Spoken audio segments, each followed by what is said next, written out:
Hello everyone, Assalamu alaikum. This is me Nusrat Jahan Antara and welcome back to another new video.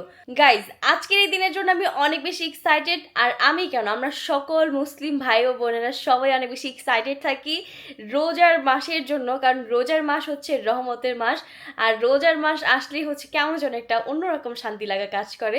তো আমার তো অনেক বেশি ভালো লাগতেছে। ফাইনালি রোজা চলেই আসলো। আর আজকের এই ব্লগে আমি তোমাদের সাথে শেয়ার করব আমার সেহরি থেকে ইফতার পর্যন্ত আমি কি কি করি সব কিছু। তো এখন আমরা চলে যাব আগে সেহরি করার জন্য, অ্যান্ড সেহরির জন্য আমার কিছু প্রিপারেশনও বাকি আছে, যেমন কিছু রান্না বান্না করতে হবে, তো সেগুলো তোমাদের সাথে শেয়ার করব। আমরা স্টার্ট করে দিয়েছি। আজকে কি খাবো আমাদের? আজকে তোমাদেরকে ডাল আর হচ্ছে বেগুন ভাজা। বেগুন খাবো? আমার তো অ্যালার্জি, চুলকানি বেগুনে। ফাইনালি ডাল ভুনার জন্য এখানে সব কিছু দেওয়া ডান। এখন আমি এগুলো সব একসাথে মিক্স করে ফেলবো।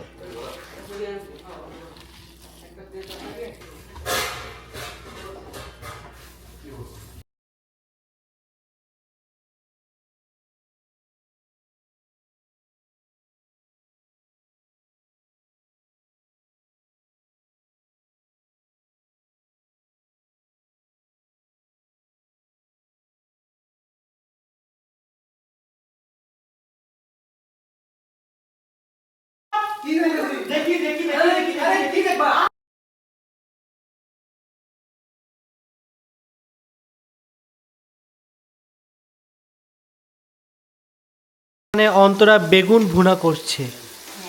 দেখো তো কেমন হচ্ছে। Wow, for the first time দেখলাম। বেগুন একটা ভিতরে পুড়ে গেছে, এই জন্য কেমন লাগছে। না, ঠিকই আছে। বেগুন যত বেশি পুরবা বেগুন তত বেশি মজা লাগবে। আসলে হ্যাঁ, আসলেই। তো এই হচ্ছে অন্তরার বেগুন ভুনা, দেখেন অনেক বেশি ইয়াম্মি হয়েছে। আজকে আমি ফর দা ফার্স্ট টাইম বেগুন ভুনা ট্রাই করব।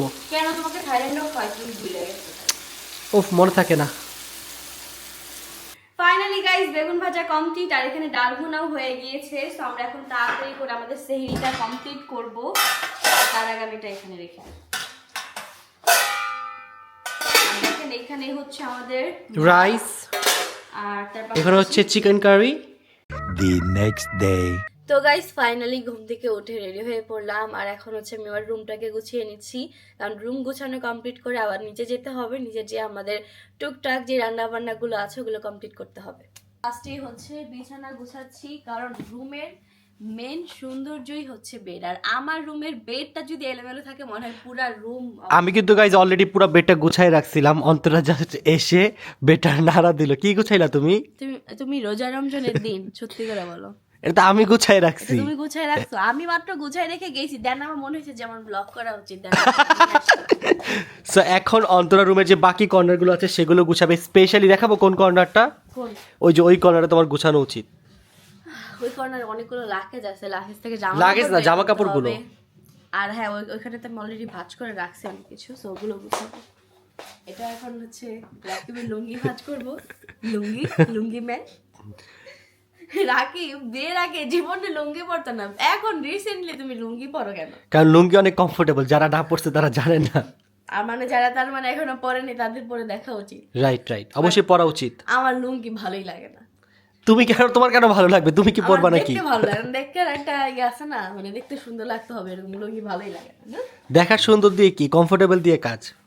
আগে জিন্স প্যান্ট পরে ঘুমাইতো, এরপর আমাকে ট্রাউজার কিনে দিছি, ট্রাউজার পরে ঘুমাইতো, এখন লুঙ্গি পরে ঘুমায়।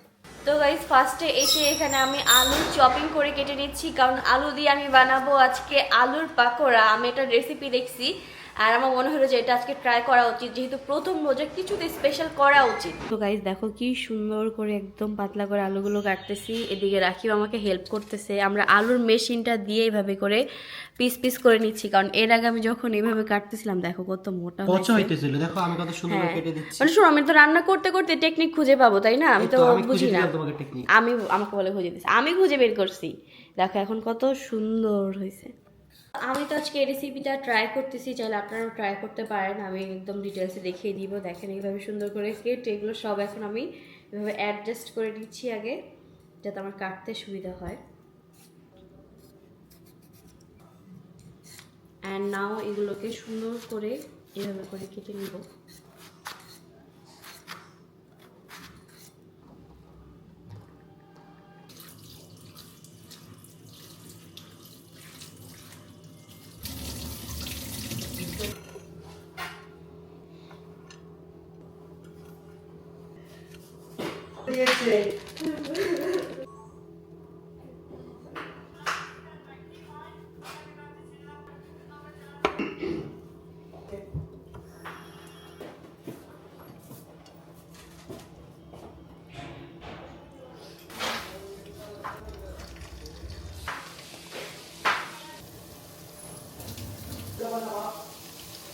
তো ফাইনালি এখানে আমার আলু পাকোড়া ভাজা হয়ে যাচ্ছে, কালারগুলো কিন্তু খুবই সুন্দর আসছে, আর তার পাশাপাশি এখন কিন্তু এটা অ্যাডজাস্ট হয়ে গেছে।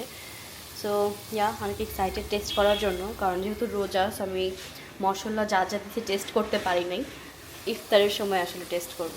আর আমি ভাবতেছি গাইজ রোজার মধ্যে এরকম ছোট ছোট রেসিপি ট্রাই করবো, আমি তোমাদের সাথেও শেয়ার করব। সো তোমরা কি চাও কি না সেটা কিন্তু অবশ্যই কমেন্ট করে জানাবা, সো দ্যাট আমি তোমাদের জন্য রেগুলার ভিডিওস মেক করবো। ফাইনালি কয়েক পিস এখানে হয়ে গিয়েছে, আমি যা উঠাই ফেলতেছি।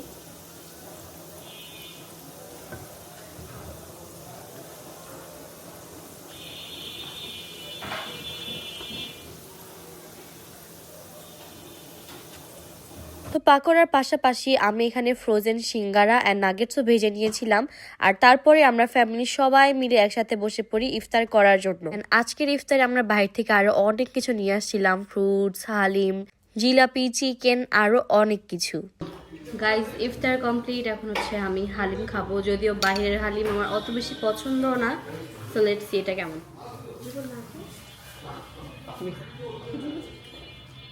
তো গাইজ ইফতার করে দেন আমি নিয়ে নিয়েছি এখন একটা কফি, অলরেডি একটা খেয়েছি আর এখন আরও একটা খাচ্ছি, কারণ আমার গাইজ গলার অবস্থা অনেক বেশি খারাপ। আর তোমরা তো জানোই তার পাশাপাশি কফি আমার কত বেশি পছন্দের, আর ইফতারের পরে আমার কফি চাই। তো যাই হোক, এখন আমি আমার কফি ফিনিশ করব অ্যান্ড নেক্সট ব্লগের জন্য, তার পাশাপাশি নেক্সট সেহরি আর নেক্সট ইফতারের জন্য প্রিপারেশন নিব। সো তোমাদের যদি আজকের এই ব্লগটা ভালো লেগে থাকে দেন অবশ্যই do like, comment, share and subscribe my channel. আর তোমরা কি ডেইলি ব্লগ চাও কিনা সেটা অবশ্যই কমেন্ট করে জানাবো, সো দ্যাট আমি তোমাদের জন্য নিয়ে আসবো নতুন নতুন অনেক ব্লগস। অ্যান্ড ব্লগের শেষে সবাইকে এখন জানাচ্ছি রমাদান মুবারক। সো আজকের মতো এখান থেকে বিদায় নিচ্ছি, সবার সাথে দেখা হবে নেক্সট ব্লগে। আল্লাহ হাফেজ।